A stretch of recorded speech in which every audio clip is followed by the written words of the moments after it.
एक बार की बात है, एक हिरण माँ प्रेग्नेंट थी और उसे लेबर पेन्स हो रहे थे। शाम का समय था। जंगल काले बादलों से घिरा हुआ था। काले बादलों की वजह से बिजली गिर रही थी और जंगल में आग लग गई थी। हिरण को अपना घर छोड़ना पड़ा क्योंकि जंगल में आग लग गई थी।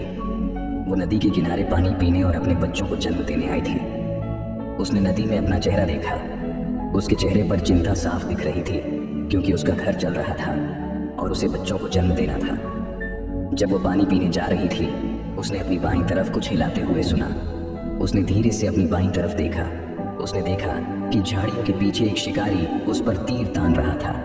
हिरण पहले ही बहुत घबराई हुई थी और शिकारी को देखकर और भी डर गई। हिरण ने सोचा कि वहां से भाग जाए। जैसे ही वो अपनी दाईं तरफ भागने लगी, उसने देखा कि झाड़ियों में एक खतरनाक शेर छुपा हुआ था और वो उस पर हमला करने के लिए तैयार था। हिरण ने चारों तरफ देखा। एक तरफ शिकारी, दूसरी तरफ शेर, तीसरी तरफ जंगल की आग और चौथी तरफ गहरी नदी थी जिसमें मगरमच्छ थे। उसके पास कोई रास्ता नहीं था। हिरण ने अपने जीवन को बचाने के लिए बहुत सोचा, लेकिन कोई रास्ता नहीं मिला। फिर हिरण ने सोचा कि उसकी मौत तय है तो क्यों न इज्जत के साथ मरे। हिरण शांत हो गई और बिना डरे पानी पीने लगी और अच्छी उम्मीद रखने लगी। जैसे ही शिकारी ने उसे पानी पीते देखा, उसने तीर छोड़ा।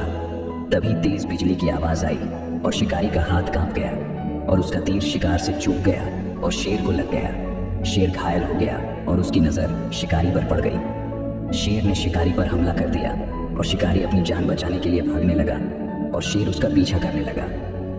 बिजली की वजह से जोर से बारिश होने लगी और जंगल की आग बुझ गई। जैसे ही हिरण ने पानी पीने के बाद अपना मुंह उठाया, उसने देखा कि ना शिकारी था, ना शेर, और जंगल की आग भी बुझ गई थी।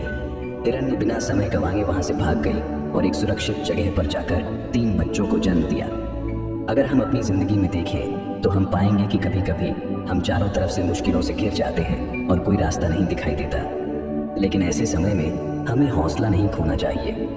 चाहे कितनी भी प्रॉब्लम्स आ जाएं, कभी उनसे डरना नहीं चाहिए, बल्कि समस्याओं का सामना खुले दिल से करें और पॉजिटिव सोचें। क्योंकि जब आप मुश्किलों का सामना हौसले से करते हैं और पॉजिटिव सोचते हैं, तभी उम्मीद होती है और उम्मीद से कुछ भी मुमकिन है।